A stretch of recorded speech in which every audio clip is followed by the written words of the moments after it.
फिर मैं ये आ गया हूँ अपने बस स्टेशन पे, जहाँ से मुझे मिलती है डेली बस लोकल मूव करने के लिए एक सिटी से दूसरे सिटी में। ये जो ब्लू बसेस आपको दिख रही हैं सामने लगी हुई, इन्हीं में से एक बस मेरी कोई है जो जाएगी, जिसके आगे ऊपर, बस के आगे ऊपर लिखा हुआ है इकियाई रूट।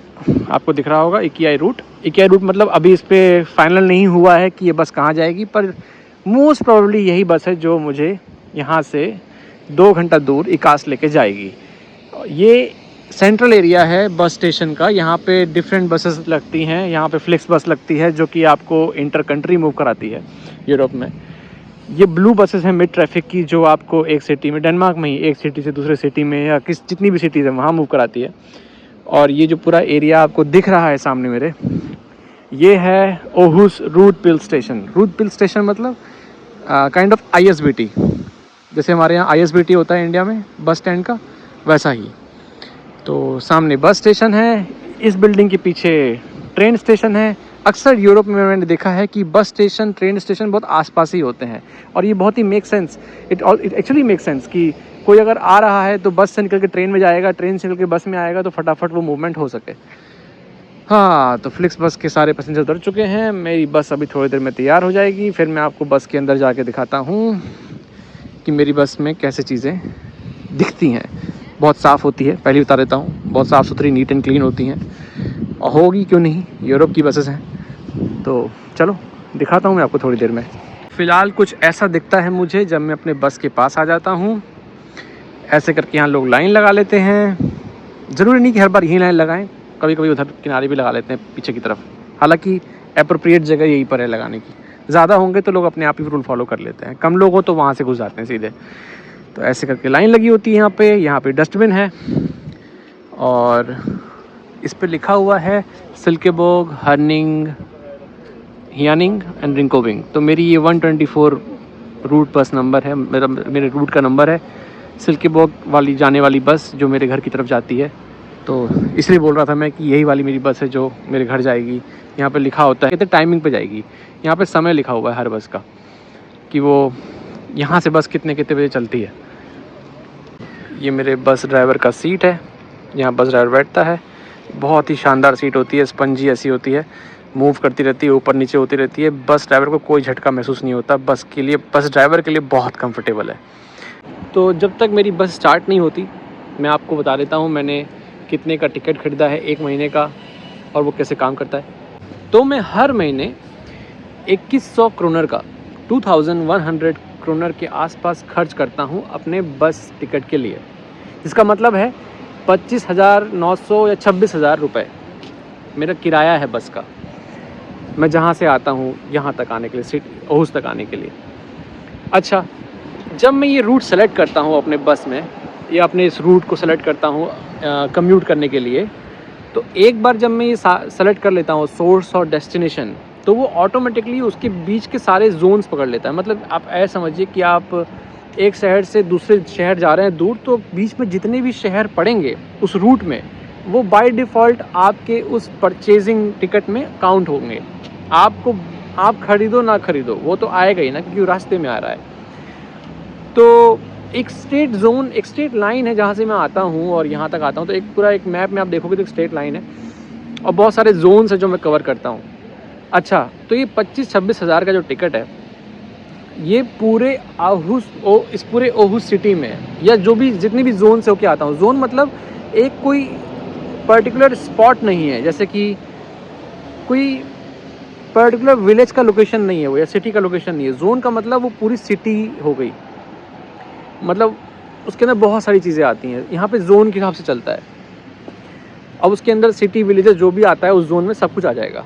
और मैंने जितने भी जोन मैंने बाय डिफ़ॉल्ट सेलेक्ट कर लिए होंगे, वो सारे जोन उसमें कंसिडर कर लिए जाएंगे। अब आप किसी भी वक्त बस ले सकते हो, आपके पास वो अगर टिकट है मिड ट्रैफिक में जाकर के आप वो टिकट लेते हो, किसी भी वक्त वो बस ले सकते हो, किसी भी टाइम पर, और कितनी बार आप बस में चढ़ सकते हो, उतर सकते हो।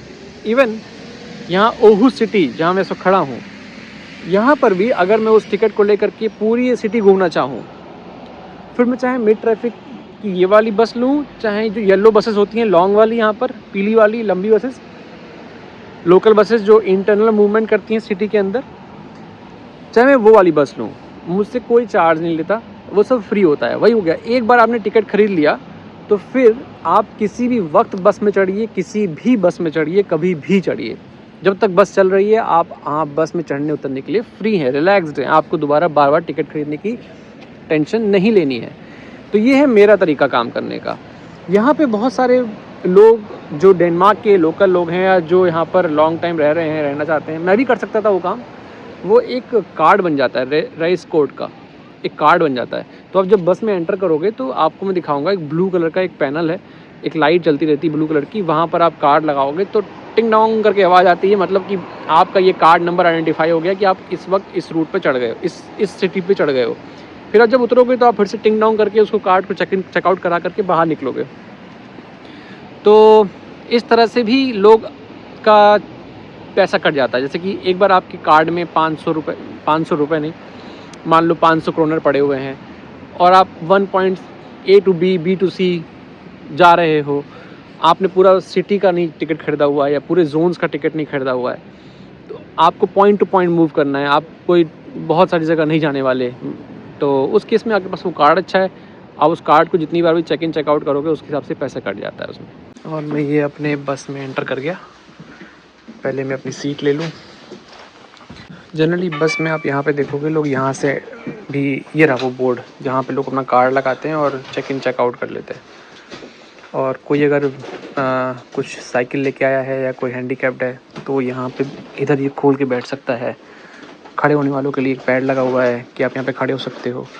और ये स्टॉप बटन है, जब भी आपका स्टॉप आए तो जैसे माताएं हैं तो वो अपने वाले बच्चों को कैरेट में लेके आती हैं तो वो यहाँ खड़ी होती हैं, या कोई हैंडीकैप्ड है जो व्हील चेयर में आ रहा है तो वो यहाँ रहता है, तो स्टॉप बटन दबाएगा, स्टॉप बटन दबाते ही वहाँ पे स्टॉप आ जाएगा और बस वहाँ रुक जाएगी। तो कुछ ऐसा स्ट्रक्चर होता है बसेस का। आपको ये सारे येलो कलर के पिलर्स दिख रहे हैं और सब पे स्टॉप का बटन है। जब मेरा डेस्टिनेशन आने वाला होगा तो मैं ये स्टॉप बटन दबा दूंगा और वहाँ पे स्टॉप लिख के आ जाएगा और ड्राइवर को पता लग जाएगा कि उसको नेक्स्ट स्टॉप पे रोकना है कि नहीं। तो आपके पास स्टॉप का कंट्रोल है, एक यहाँ है, एक यहाँ है। मोबाइल चार्जिंग का भी है, अगर आप मोबाइल चार्ज करना चाहते हो तो यहाँ पे आप लीड लगा के चार्ज कर सकते हो। ये जो है एक प्रकार से रेडिएटर है, हीटिंग करता है ये पूरी बस की, और बस काफ़ी गर्म रहती है। तो जब आप यहाँ आते हो, आप बस में यहाँ बैठते हो और अपना जो कोट आपने पहना हुआ है वो आप वहाँ टांग सकते हो, फिर यहाँ बैठ जाओ आराम से, मोबाइल चार्जिंग में लगाओ, रिलैक्स करो, बस गर्म रहेगी। तो डेस्टिनेशन आएगा, स्टॉप दबा देना, उतर जाना, दैट सिंपल। बस इतनी सी थी है बस की कहानी। आप देख सकते हो कि सामने स्टॉप लिख के आ रहा है और मेरा डेस्टिनेशन भी आने वाला है। ये स्टॉप मैंने बटन दबा करके ऑन कर दिया है और जैसे मेरा स्टॉप आने वाला, ये नेक्स्ट स्टॉप जो भी आएगा, क्योंकि मुझे पता है मेरा नेक्स्ट स्टॉप आ गया है, ये वहाँ रोक देंगे और मैं बस से उतर जाऊँगा। तो ठीक है, फिर मिलते हैं कभी और किसी और ब्लॉग में किसी और नई कहानी के साथ। तब तक के लिए नमस्कार।